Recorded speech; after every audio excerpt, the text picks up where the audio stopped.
Welcome to my 204th video on my work with OO gauge. In this part I'll be making some scenic updates to my Hornby Dublo 3-rail tabletop railway, adding a couple of buildings in the turntable area and increasing the length of the platforms on my station. This is where my turntable area had got to before. I picked up this Dublo turntable at the Ancaster train show and added this shelf extension to my tabletop railway to allow me to make use of the turntable. Then I added a back scene behind the shelf extension. I placed an additional Dublo signal box and a Scaledale station building with some figures and a vehicle in order to fill up the new area with some life, but I felt that there was still quite a bit of blank space and some more things could usefully be added. I didn't really see adding any further track elements in this area, just some more scenic odds and ends. I had this water crane over between my front siding and the TPO equipment track at the main front straight. The water crane wasn't really much of a success there, as it only had to turn slightly in order to catch on locos on either the siding or the main track, so I thought that I would move this water crane over by the turntable where it could sit in combination with a water tower building that I'd just picked up. Here's the water tower, a kit-built plastic building which had suffered some damage but still looked quite nice to me. Clearly something had been broken off from this area. I wasn't quite sure what, probably some kind of piping. Also there were hooks beside the door which were probably intended for fire buckets, and none came with the building when I got it. I poked around online and came to the conclusion that the water tower had been built from this Ratio kit. Here's Ratio's own picture showing how this kit can be assembled. It's actually very similar to the Ratio small signal box kit that I used on my shelf layout. It apparently comes with exactly the same grass base with an oil drum on a stand. The base didn't come with the water tower when I got it. I had this set of spring-side white metal fire buckets on hand, so I figured I would use 3 of these for the hooks on the water tower. I started by painting the buckets red. There's all 3 of them with their basic red paint left to dry. I didn't really want to build a full water crane onto the side of the water tower as was shown in the kit picture, but I thought that I would add to the pipe as it looked rather silly the way that it was. I fished out a piece of black plastic sprue that I figured I could use. I tend to save most of the sprues when I build kits, as they can come in useful like this. When the red paint on the buckets dried, I did my best to pick out the F's on them with a black Sharpie marker. I got a bit of a black dot that I didn't want on one bucket, but generally the result wasn't too bad. I cut a piece of black sprue to the right size and glued it on, connected to the side of the tank and to the pipe sticking out from the wall. When I tried the buckets on the hooks, they looked wrong with the tops just silver, so I used some Tamiya gunmetal paint to paint the surface of the water in the buckets. Here are the buckets hung on the hooks.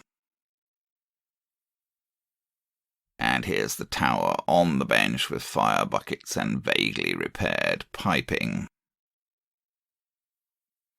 I put the tower beside the turntable with the water crane beside it. I put it this way round because it looked way more interesting this way, whether or not it's exactly logical. The wall on the other side's basically blank, and why have that facing where you can see it? There's that area after placing the water tower. I bought another building at the same time as I bought the water tower, a sort of boiler house finished very similarly to the water tower, and I initially tried placing that here beside the water tower, but it didn't look right to me. Maybe I'll put something else here in the future, but I'm not sure what. Perhaps another building of some kind, or 1 or 2 vehicles, or maybe even a tree. I put the boiler house on the other side of the turntable where it seemed to me that it fitted in better.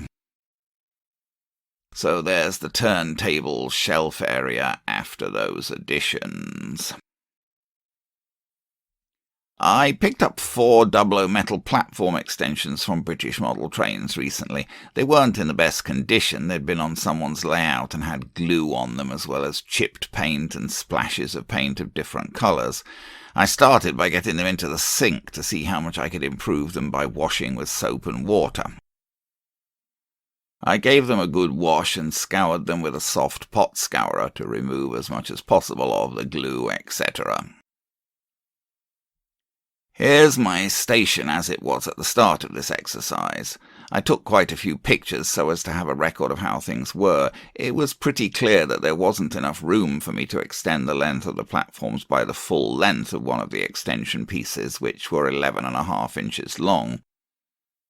The limiting factor at this end would be the TPO equipment track seen at bottom right here. I didn't really want to move that, so that would limit how far the end of the near platform could be moved over.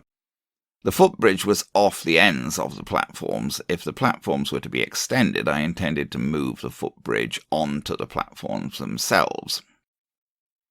Here's the other end of the station as it was. I could afford to move the platforms over another inch or so at this end, giving me just a little bit more room for extension. Here's the central area of the station as it was, with various figures, benches, etc. Here's the right side of the far platform as it was. The line under the bench with a lady sitting on it is the connection between the central section of the through station and the end ramp piece, so the platform would come apart there for the extension to be inserted. This is just moving along the far platform to the left. In the centre where the building is, the join for the ramp section at the other end is under the bench at top left. I was intending to leave that as it was, inserting the extension pieces at the other end and putting the footbridge onto the extended platforms. This is the right side of the other platform, made using the Dublo Island platform set. Those fire buckets came unglued from the wall and fell over, so I had to glue them back on again. Here's that area seen from the far side. The line under the advertising sign is the join between the central section and the ramp section, which will be separated to insert the extension piece. This is the other end of that platform with a wardy kiosk. The join for the ramp at this end can be seen under the far end of the kiosk. Again, I wasn't intending to change this end, as I was going to insert the extension piece at the other end. Here's the footbridge as it was, sitting on the ground just off the ends of the platforms with 4 figures on the bridge itself. Since I really only had room to extend each platform by half the length of one of the extension sections, I was only going to use one section and I was going to have to cut it in half, so I chose the cleanest of the sections to use. I wanted to cut it into 2 equal halves, so I got out a ruler to measure. The section was exactly 11.5 inches in length. So the halfway mark would be at 5 3/4 inches. I marked both sides and drew a pencil line across. I dithered quite a bit as to how to cut the section in half. The basic options were to use a hacksaw or to use some kind of cutting disc in a rotary tool. One problem with trying to use the rotary tool would be that I really wouldn't be able to keep the cutting disc perpendicular to the surface of the platform, as the body of the rotary tool itself would get in the way. So I ended up going with the hacksaw. I clamped the platform section into the vise built into the side of my workbench. I sawed through the top of the platform. Unfortunately, I allowed the saw to jump out of the groove at one point, scratching the paint. Then I turned the platform section and put it into the vise on its side and sawed through. Then I turned the section over in the vise and sawed through the other side. Not the neatest of jobs, but the best that I could do. Here's the platform section split into 2 parts. This, by the way, is in my basement workshop that I use for dirty work, sawing, bulk sanding, spray painting, etc. I don't usually take pictures down here. Here's the cut platform section back on my main workbench. I used a file to smooth down the rough metal at the cut edges. I searched around for some paint to match the colour of the platform extension. The closest I could find was this polyscale redding yellow. It was a bit too much on the yellow side, but everything else I had was even further off.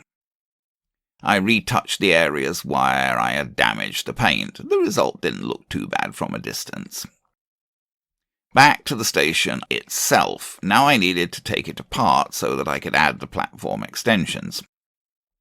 I moved the footbridge off to the side, opening up the area into which the platforms were going to be extended. I moved the whole of the existing station over, basically as far as I could, so that the ends of the platforms at this end now came level with the buffer stops, and the near platform ramp almost touched the control panel for the point at that end. I took off all of the loose accessories and figures from the near platform. I pulled the train out of that platform. That's the Black 5 that I converted to 3-rail with 2 tin-plate suburban coaches. Next, I detached the ramp section of that platform from the central section. The sections are designed to fasten together via little pegs inserted into holes, and then the section is rotated level, moving the pegs into the narrow ends of the holes. So to detach it, I rotated it, far end of the ramp down, near end of the ramp up. I put the extension piece in between the central section and the ramp. I attached the extension piece to the ramp in the intended manner. The other end of the extension piece is where I cut it, so there's nothing there to make an attachment with at that end, and the extension is just butted up against the central section. The original island platform pieces have white edges, which my added piece doesn't. I suppose I could try to paint the edges white, but I didn't at this point. For now, I just put some of the figures, etc. back on. I pulled the train back into that platform. Then I pulled the train out of the other platform. That's the Wren Royal Scot converted to 3-rail with 2 tin-plate LMS mainline coaches. I moved all of the figures and accessories off the end of that far platform. Then I separated the end ramp section of that platform from the centre.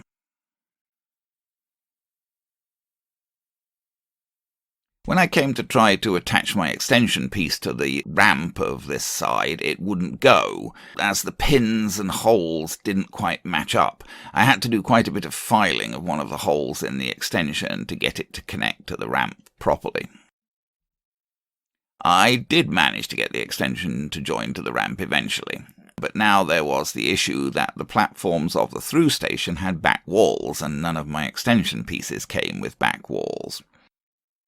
Here's the view from the other side. I see that someone has for some reason put a different name onto the back of the wall. I'd never noticed that, as that side can't really be seen when the station is on the tabletop. The best idea that I could come up with was to make an approximation to a matching wall from styrene sheet. I took a piece of 1/8 inch styrene sheet and marked it for length and height. I drew pencil lines based on my length and height marks. Then I cut that piece out by cutting through as far as possible with a craft knife and then bending and snapping. I tried the Reading yellow paint and some Model Master Deck tan to see which would be the best match. The Reading yellow was still the best, although it was some way from an exact match. I painted my whole styrene wall piece with Reading yellow. I also painted the edges of the piece as far as possible. Here you can see the ramp and the extension piece butted up against the central station section without the wall. I put some pieces of tack in place to attach the wall, as I wanted to be able to adjust it, so I didn't really want to glue it in place with superglue or something. This was the stuff that I used, a bit stronger in attaching things than standard blue tack. I fixed my styrene sheet to the back of the platform extension with the tack. Here's the result from the other side. The paint's a bit messy, and the extension piece doesn't really match the original station ramp, and the wall doesn't really match the extension piece, but not too bad. Here's the result actually on the tabletop. I see that even this station had white edges on its original platforms. I put the footbridge onto the ends of the extended platforms and fitted the other accessories and the figures around it. Here's the lady on her bench, now sitting across the join between the centre section and the extension. The fire station is sitting across the join in the wall, which helps to hide that join a bit. I put the support pillars for the footbridge just short of where the ramps start to descend. Here's the other end of the footbridge, still with its figures and with things positioned around it on the platform. So that's the result of my initial extension of the two platforms. There are some issues with matching. I suppose I could improve things a bit by painting the edges of my extension pieces white. I pulled the Royal Scot with its train back into the station, and that's where I left things at that point. I think I do like having the extra length for the station, even if things don't match exactly. Okay, so the lack of edging on the new platform sections was bothering me, so I gave in and removed the footbridge and all the figures and accessories again. Then I lifted the new sections together with their attached ramps. At least this could be done without disturbing the rest of the station platforms, as these end sections weren't actually attached because they were joining where I'd cut them. I took the new sections and their ramps to the bench. I wanted to mask so that I could spray paint the edges, which I thought would be the best bet. I started by putting pieces of Tamiya masking tape along the edges of the island section, lined up with the edging on the ramp piece. Then I masked the centre of the piece with regular masking tape, and also stuck regular masking tape along the outside edges, as I didn't want to paint white there. I started the same way with the piece with the wall on the back, putting a piece of Tamiya masking tape along the edge in line with the edging on the ramp piece. Then I just taped a piece of paper behind that with regular masking tape to protect the rest of the platform and the back wall. I also put regular masking tape along the outside edge of the platform. Here are those masked pieces back from being sprayed with white paint, which I did down in the dirty workshop, of course. I removed all of the masking. The result wasn't perfect, but it wasn't too bad. Some white paint got into the grooves on one piece. I should have smoothed the tape down more firmly into those grooves, I guess. And taking off the masking tape removed some of my touch-up paint, although fortunately it didn't remove any of the original paint. Always the worry when putting masking tape over paint. I touched up a bit again and rejoined the ramp sections. Here are the sections back on the station. My newly painted edging is much brighter than the old edging, but I really think I'm just going to live with that. I do feel happier with how things look now as against how they were with no edging on the new sections. So I think that's going to be it for fiddling with the station for now.